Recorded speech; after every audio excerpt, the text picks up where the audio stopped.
नागपुर के घने जंगलों के नीचे बसे नागलोक में रहने वाली नागिन इक्षिका की बेहिसाब इच्छाएं थी, जो कभी खत्म होने का नाम ही नहीं लेती थी। एक दिन वो नागलोक से भ्रमण करते हुए पृथ्वी लोक पर आ पहुंचती है, जहां उसकी निगाह थिएटर के बाहर लगी लंबी कतार पर टिक जाती है और वो कहती है, ये पृथ्वीवासियों ने इतनी भीड़ क्यों लगा रखी है? लगता है किसी प्रकार का मनोरंजन चल रहा है।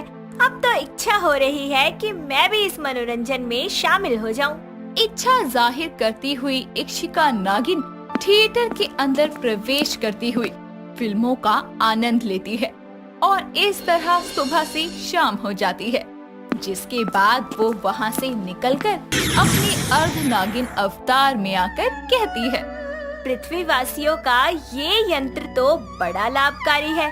अब तो मैं इस चलचित्र के माध्यम से अपनी इच्छाएं पूर्ण कर सकती हूँ।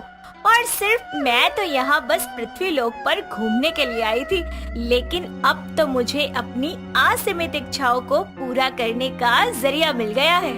अपनी बेहिसाब इच्छाओं को पूरा करने के लिए इक्षिका नागिन को एक नया जरिया मिल गया था, जिसे वो अपने मस्तिष्क में समाहित करते हुए पृथ्वी लोक से अंतर्ध्यान होकर नागलोक में प्रकट हो जाती है, जहां उसकी सखी उसके कक्ष में आकर कहती है, इक्षिका, कहाँ थी तुम? नागराज तुम्हें प्रातः काल से ढूंढ रहे हैं। वो बेहद ही क्रोधित हैं। कहीं आज वो आक्रोश में आकर तुम्हें अपने नेत्रों की अग्नि से भस्म ही ना कर दे। जीने की इच्छा नहीं है क्या तुम्हें? जीने की इच्छा तो है, परंतु मेरे जीवन के कुछ ही क्षण शेष रह गए हैं। मेरा अंत निश्चित है। अब कौन सा नया स्वांग रचा रही हो?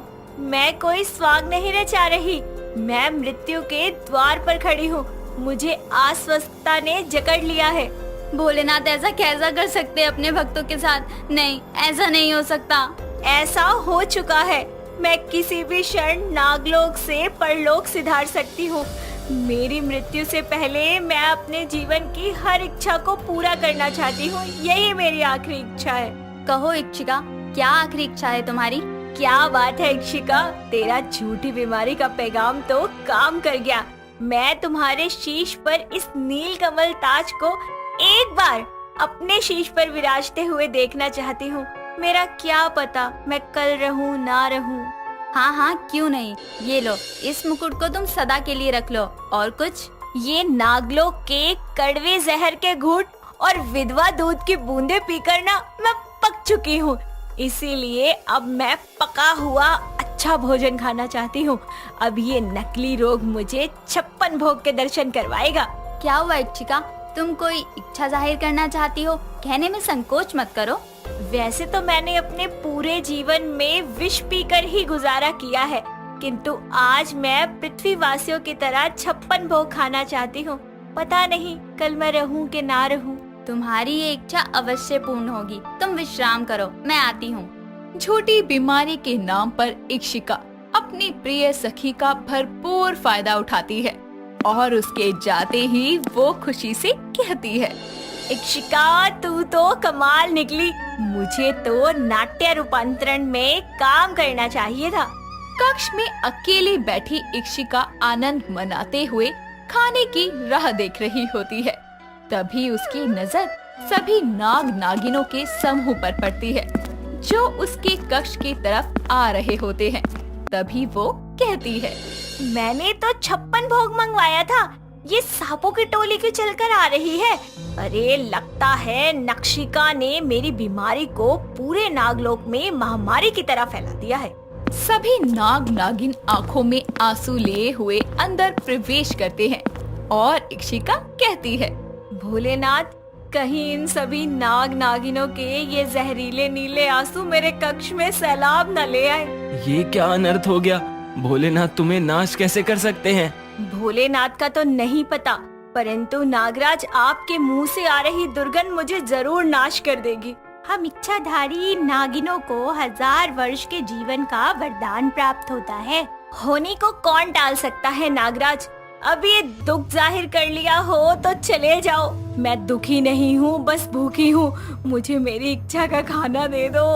ये लो इच्छिका, मैं 56 भोग ले आई। क्या पता अपनी इच्छा का भोग खाकर तुम्हारी अस्वस्थता का रोग समाप्त हो जाए। झूठे रोग के बहाने मुझे 56 भोग के मजे मिल गए।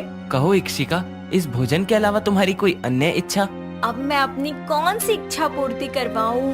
क्यों ना मैं मनुष्यों के भांति अपना जन्म दिवस मनाऊं। हाँ नागराज, मैं अपनी अंतिम सांसें गिनने से पहले अपना जन्म दिवस मनाना चाहती हूँ। यही मेरी आखिरी इच्छा है। जन्म दिवस, वो भी नागिन का, कैसे संभव है? इतना सोच विचार किस लिए नागराज? आज इसकी इच्छा के साथ आपकी परीक्षा है कि आप क्या निर्णय लेते हैं। मरने वाले की आखिरी इच्छा पूर्ण करना हमारा कर्तव्य है। जश्न की तैयारियां की जाए। आखिरी इच्छा के नाम पर नागिन अपनी एक एक ख्वाहिशों को पूरा कर रही थी। पूरा नागलोक साज सज्जा से भरा हुआ था। सभी उसके कक्ष के बाहर खड़े हुए उसके आने का इंतजार कर रहे थे, जिसे देखकर वो कहती है, आखिरी इच्छा का सहारा लेकर मैंने अपनी तमाम इच्छाओं को पूरा करवा लिया है। जो नागलोक के वासी कल तक नागराज की बंधुआ मजदूरी करते थे, आज उनके नागराज वैरागी भी मेरे द्वारपाल के भांति बाहर मूर्ति बन के खड़े हैं। सभी का इंतजार खत्म होता है और इक्षिका नागिन सज धज कर बाहर आती है और विधि कहती है, अरे ये कौन सी अतरंगी पोशाक धारण कर ली तुमने? हाँ, ऐसी विचित्र पोशाक मैंने पहली बार देखी है, जिसके आर पार दिख रहा है। ऐसी पारदर्शी पोशाक पहनना हम नागिनों को शोभा नहीं देता। शांत हो जाओ सब। इक्षिका, तुमने अपने नागिन वस्त्र को त्याग कर ये क्या धारण कर लिया है? नागराज, इसे इंसानी भाषा में साड़ी कहते हैं। मैंने सोचा अपने जन्म दिवस पर कोई अलग पोशाक पहन लूं। विधि, तुझे नहीं लग रहा कि ये इच्छिका की आखिरी इच्छाएं कुछ ज्यादा ही बढ़ती जा रही हैं? मुझे तो इस पर शंका हो रही है। इसकी एक इच्छा पूर्ण हो रही है तो दूसरी जन्म ले रही है। सभी नाग नागिन धूमधाम से उसका जन्मदिन मनाते हैं, जिसके बाद सभी एक साथ नृत्य करने लगते हैं और इक्षिका नागिन बोलती है, जहाँ धुन सुनी नहीं वहीं डोलना शुरू कर देते हैं। नृत्य के नाम पर फन फैलाकर हिलने डुलने और रेंगने के अलावा इन नागिनों को अन्य कुछ नहीं आता। आज इन्हें भोलेनाथ का प्रसाद चखाना ही होगा, ताकि मेरी लालसा को पूर्ण करने के लिए ये मानवों की भांति सालसा करने लगे। अगले ही क्षण नागिन दूध में भांग मिलाकर सबको पिला देती है, जिसके साथ सभी नाग नागिन समेत नागराज के सुर भी परिवर्तित हो जाते हैं और नक्षिका वापस अपने स्थान पर बैठकर अवसर का आनंद उठाने लगती है। वक्त गुजरता है, लेकिन इक्षिका की इच्छाएं और ज्यादा बढ़ने लगती है, जिसके बाद सभी झुंड बनाकर उसके पास आकर कहते हैं, ओहो इक्षिका, और कितनी इच्छाएं हैं तुम्हारी?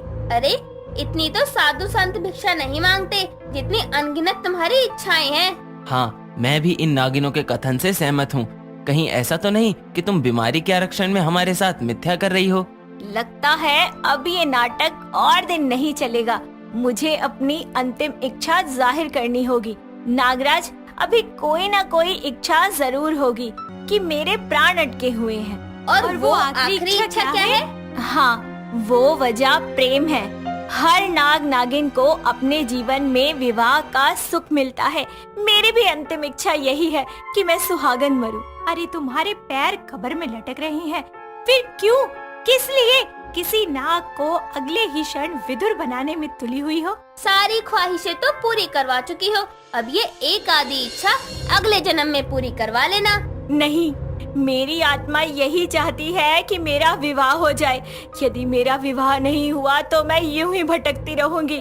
अगर आप मेरी आत्मा का मिलन परमात्मा से करवाना चाहते हैं तो मेरा विवाह करवा दीजिए। सोच क्या रहे हैं नागराज? मेरा दिल कह रहा है कि ये इसकी अंतिम इच्छा है। सभी नाग नागिन एक बार फिर नागलोक को पूरी तरह से सजा धजा देते हैं और इक्षिका का विवाह विराट नाग के साथ संपन्न हो जाता है। तभी उसकी विदाई के समय नागराज कहते हैं, विराज, इक्षिका नागिन सिर्फ कुछ दिनों की मेहमान है। अब ये तो तेरी आखिरी इच्छा थी ना? हाँ, या अब भी कोई इच्छा अधूरी रह गई हो तो बताओ, वो भी पूरी करवा दी जाए तुम्हारे निपटने से पहले। मैं तुम सबको छोड़कर नहीं जा रही। मतलब? तुम सभी के स्नेह और देखरेख को देखते हुए मेरी अस्वस्थता एकदम जड़ से खत्म हो गई है, और इच्छाएं वो तो कभी खत्म ही नहीं होती।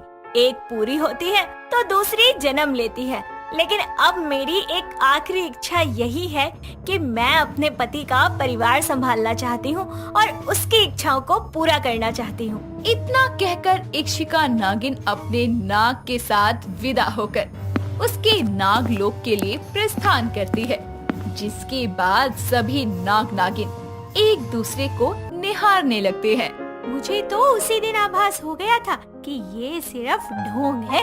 हाँ, इससे एक बात तो एकदम साफ है कि जीवन की इच्छाएं कभी खत्म नहीं होती। इंसान हो या नाग नागिन, ये बात एकदम सही है कि हमारे जीवन की इच्छाएं कभी समाप्त नहीं होती। एक इच्छा पूरी होती नहीं कि दूसरी इच्छाएं उत्पन्न हो जाती है। नागिन सुप्रिया अपने पति नागेश्वर के साथ एक पहाड़ के नीचे बनी एक गहरी गुफा में रहा करती थी। नागिन सुप्रिया एक इच्छाधारी नागिन थी। नागेश्वर अपनी तपस्या के लिए गुफा से बाहर गया हुआ था, जिसके कारण सुप्रिया गुफा में अकेली थी। और एक दिन वो अपने इंसानी रूप में गुफा में ही ध्यान लगाकर गहरी तपस्या में बैठी होती है और शिव का ध्यान करती है। कुछ दिन बाद वहाँ पहाड़ी पर कुछ फॉरेनर्स घूमने आते हैं और घूमते घूमते उस गुफा तक आ जाते हैं और देखते हैं कि एक सुंदर सी लड़की आंखें बंद करके आराधना कर रही है।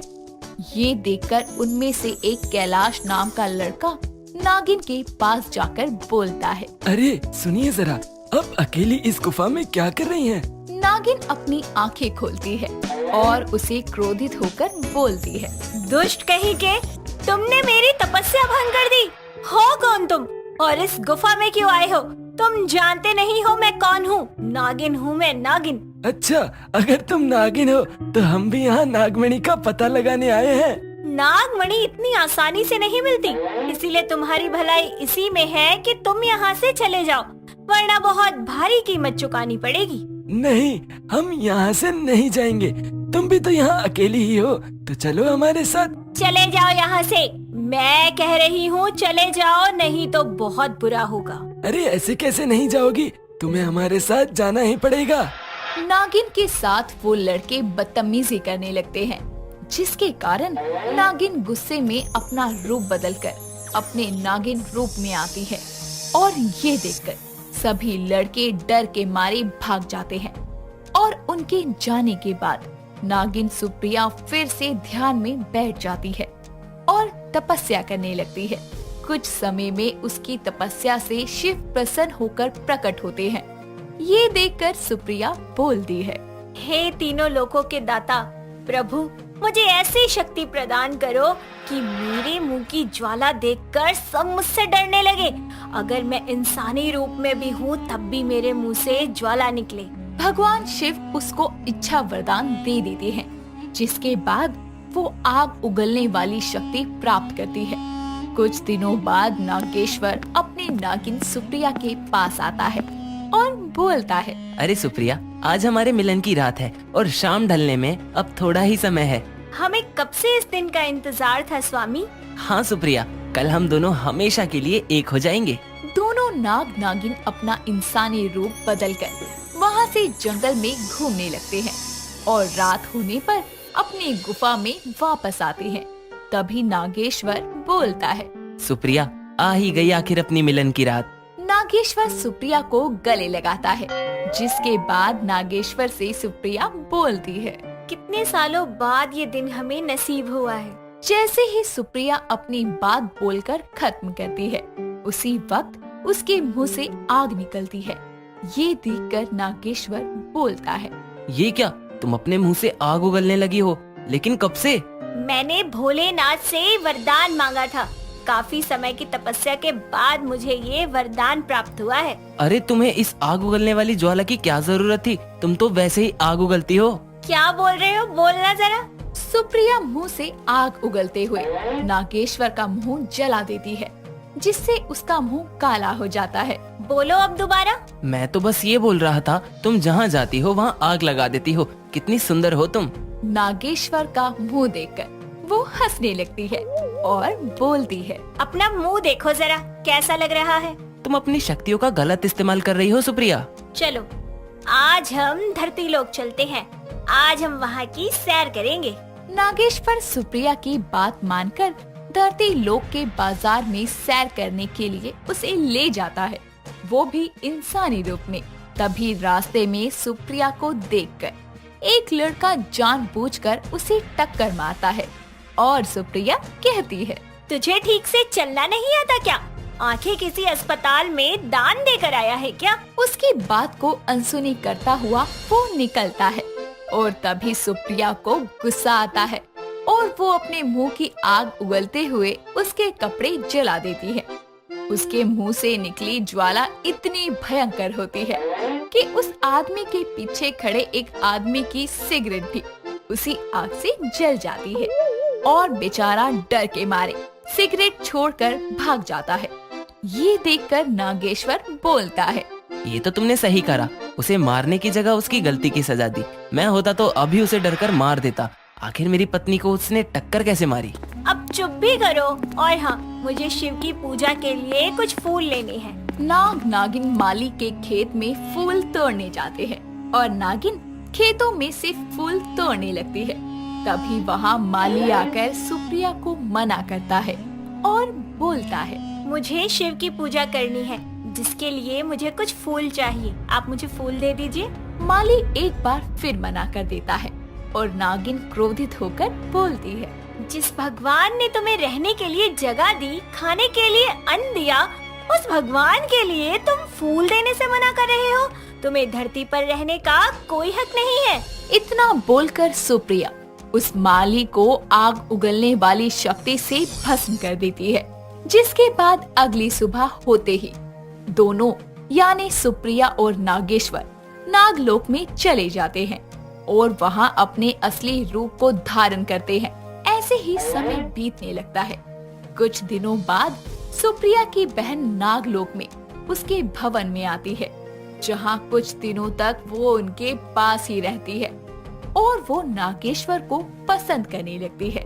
एक दिन सुप्रिया नागलोक के वन में घूमने निकल जाती है और रात होते ही अपने भवन में वापस आकर देखती है कि उसकी बहन नागेश्वर के साथ है, जिसे देखकर वो क्रोधित हो जाती है और उसे पता लगाते देर नहीं लगती कि उसकी नजर नागेश्वर के ऊपर है।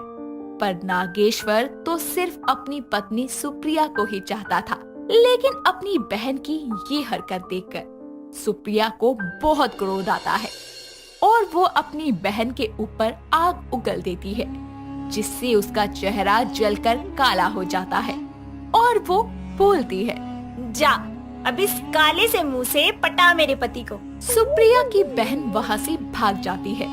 ऐसे ही कुछ दिन बाद नागलोक के बागानों में कुछ नाग कन्याएं सुप्रिया का मजाक बनाते हुए बोलती है, वैसे तुम्हें इस शक्ति की क्या आवश्यकता थी सुप्रिया? तुम तो अपनी वाणी से ही आग उगलती हो।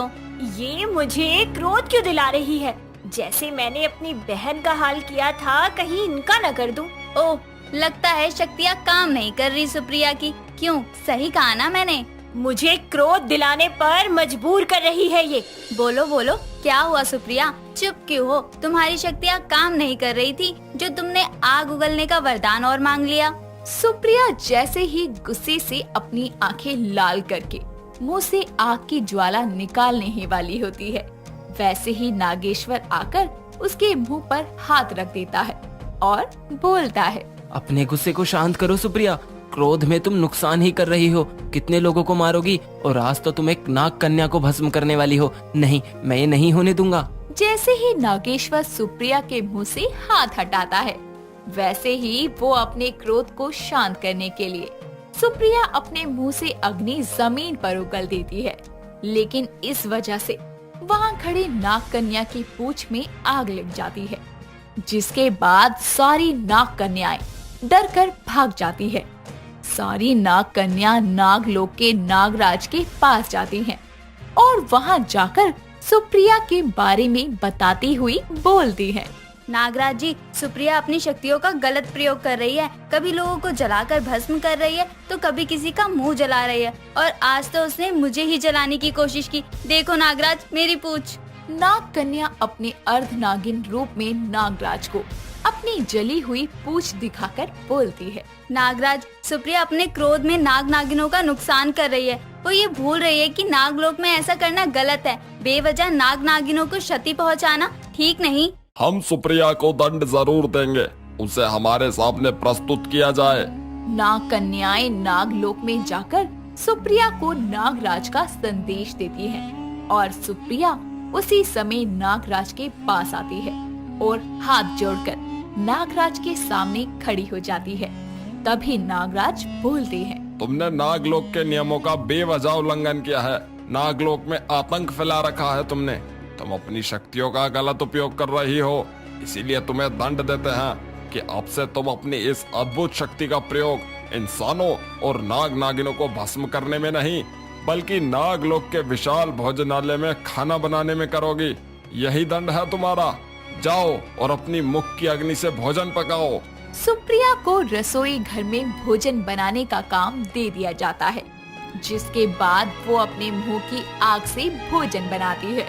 उसकी शक्तियाँ उसी पर भारी पड़ जाती है और बेचारी की इतनी विशेष शक्ति बस भोजनालय तक ही सीमित रह जाती है।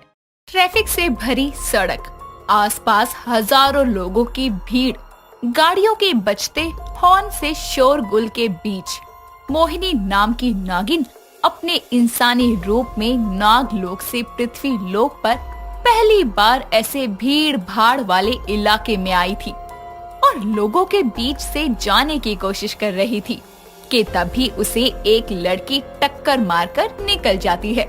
धक्का लगने से मोहिनी सड़क पर गिर पड़ती है और परेशान होकर कहती है, हे भोलेनाथ, इस पृथ्वी लोक की नागलोक पर सारे नाग नागिन इतनी प्रशंसा करते हैं, पर यहाँ इतने शोरगुल में ये पृथ्वीवासी कैसे रह लेते हैं? यहाँ आकर तो मेरे मस्तिष्क ने मानो काम करना ही बंद कर दिया है। इतना कहकर वो वहाँ से गायब होकर शहर से दूर एक गांव के पास बहुत ही सुनसान और घने से जंगल में पहुँच जाती है, जहाँ वो अपने नागिन रूप में आकर चैन की सांस लेकर कहती है, चलो पृथ्वी लोक पर कम से कम कोई जगह तो ऐसी है जहाँ पर शांति है। पृथ्वी लोक के ये वन तो मुझे मेरे नागलोक का स्मरण करवा रहे हैं। अगर आज नागराज का आदेश ना होता तो मैं कभी पृथ्वी लोक का भ्रमण करने आती ही ना। वो खुद से बातें कर ही रही होती है कि तभी जिस वृक्ष के नीचे वो खड़ी होती है, उसी वृक्ष से अचानक एक उल्टी लटकती हुई डरावनी सी शक्ल की चुड़ैल उसके सामने आ जाती है, जिसे देखकर मोहिनी घबराकर घास में गिर पड़ती है और उसे यूं गिरता देखकर वो चुड़ैल वृक्ष से नीचे आकर कहती है, गोरी चमड़ी, आहा, तेरे मांस की गंध तो बहुत लजीज मालूम होती है। इतनी डरावने मुख वाली स्त्री, विशाली ने तो मुझे कहा था कि पृथ्वी लोक पर नाग कन्याओं से भी अधिक सौंदर्य वाली स्त्रियां होती है, लेकिन इनकी सुंदरता इतनी डरावनी होती है।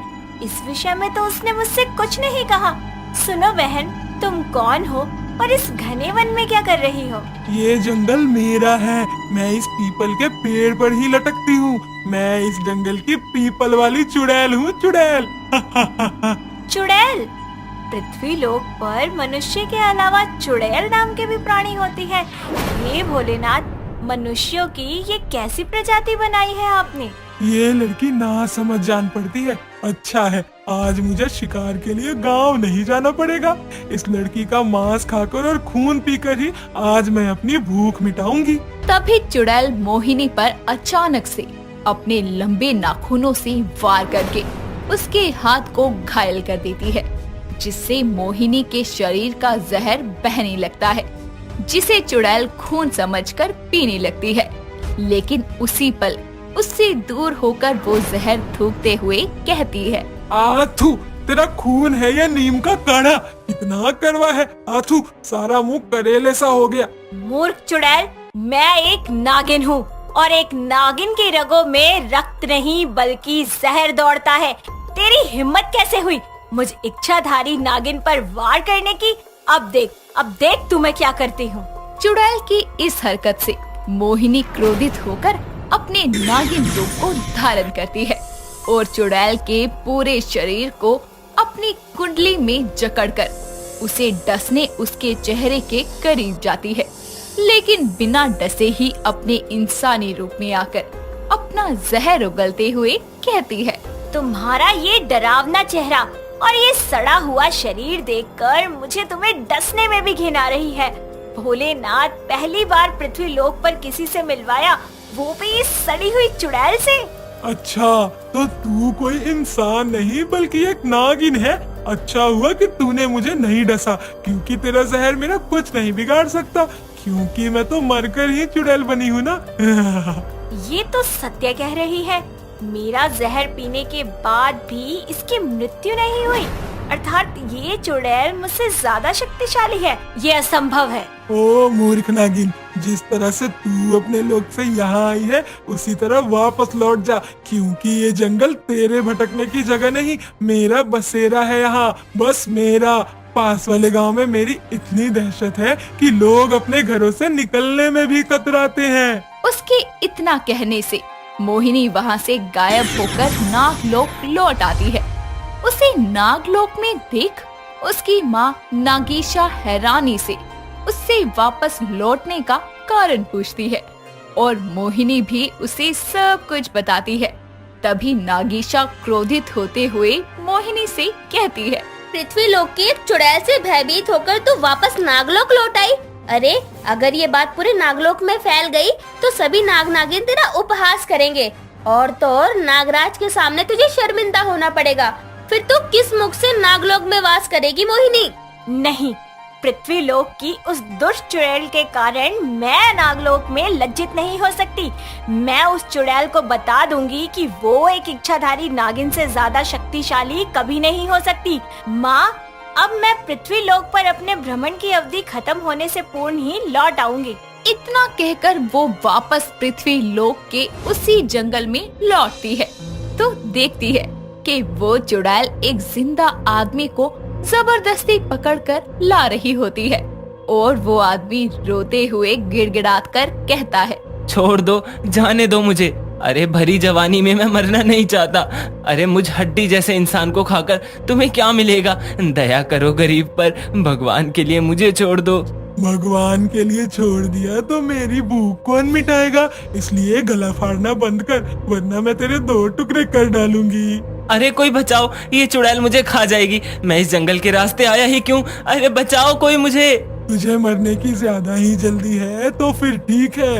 इतना कहकर चुड़ैल उस आदमी पर टूट पड़ती है और उसे कच्चा ही चबाकर उसका सारा खून पीने लगती है। मोहिनी नागिन अपनी आंखों के सामने ये सब देखकर हैरान हो जाती है और कहती है, पृथ्वी लोक पर इतना भयंकर दृश्य अपनी आंखों के समक्ष देखकर मेरी तो अंतरात्मा ही कांप गई। कितनी क्रूरता के साथ उस चुड़ैल ने उस मानव को मृत्यु के घाट उतार दिया। ये चुड़ैल तो मनुष्यों का संहार करती है, इसका विनाश ही मनुष्यों के लिए उद्धार होगा। इतना बोलकर मोहिनी एक बार फिर उस चुड़ैल के सामने अपने अर्धनागिन रूप में प्रकट हो जाती है और उसे देखकर चुड़ैल कहती है, तू फिर यहाँ लौट आई नागिन? कहीं तूने इस जंगल में रहने का इरादा तो नहीं बना लिया? यदि मैं हाँ कहूँ तो इसमें कुछ असत्य नहीं होगा। मुझे पृथ्वी लोक के ये जंगल भा गए हैं और अब इस जंगल में तेरे जैसी सड़ी गली चुड़ैल नहीं बल्कि मेरे जैसी अप्सरा ये इच्छाधारी नागिन वास करेगी। सड़ी गली चुड़ैल? और तू तो बड़ी विश्व सुंदरी हो रही है जैसे। भूल मत, तू बस रेंगने वाली नागिन है, इसलिए अपनी केचुली में रहकर बात कर। अगर तुझे यहाँ रहना है तो तुझे इंसानों का शिकार करने में मेरी मदद करनी होगी। एक चुड़ैल होकर तू एक इच्छाधारी नागिन से सहायता की उम्मीद कर रही है? क्यों नहीं, तू इंसानों को डसकर मेरा काम आसान करियो ताकि मैं उन्हें खा सकूं। मनुष्यों का संहार करने वाली दुष्ट चुड़ैल, आज ये नागिन तेरा संहार करेगी। तू मेरा कुछ नहीं बिगाड़ सकती, क्यों एक चुड़ैल से तकरार करना चाहती है? मैं चाहूँ तो अपने नाखून से वार कर करके तेरा सारा शरीर छलनी कर दूं। मुख से बहस करने से क्या ही लाभ होगा? अगर साहस है तो मुझे पराजित करके दिखा। इतना कहकर मोहिनी उसे अपनी कुंडली में जकड़ने का प्रयास करती है। चुड़ैल अपने नाखूनों से उस पर प्रहार करके खुद को मुक्त करती है, जिसके बाद दोनों हाथापाई पर उतर आती है। दोनों एक दूसरे के बाल खींचने लगती है और कहती हैं, चुड़ैल, तूने मेरे बालों की सज्जा बिगाड़ी। अब तो मैं तेरा अंत करके ही दम लूंगी। क्यों मुझसे भिड़कर खुद को घायल करती जा रही है? मैं कोई ऐसी वैसी चुड़ैल नहीं। वो तो तू मेरे किसी काम की नहीं, वरना तुझे मारकर कब का खा गई होती। इतना कहकर मोहिनी उसे अपनी पूंछ से जमीन पर पटक देती है और अपनी पूंछ के भार से उसे जमीन में दफन करने का प्रयास करती है। तभी उसे चुड़ैल के उल्टे पैर दिख पड़ते हैं। उसी वक्त चुड़ैल अपने दांतों से उसकी पूंछ को काटकर उसे घायल कर देती है। इस हालत में नागिन आंखें बंद करके भोलेनाथ का ध्यान करती है और विशाल रूप धारण करके चुड़ैल के शरीर के 2 टुकड़े कर देती है। और इस तरह चुड़ैल और नागिन की तकरार में नागिन चुड़ैल का अंत कर एक और जहां अपने शक्तिशाली होने का परिचय देती है, तो साथ ही पृथ्वी लोक के उस जंगल में वहां रहने वाले लोगों को उस नरभक्षी चुड़ैल से हमेशा के लिए आजाद कर देती है।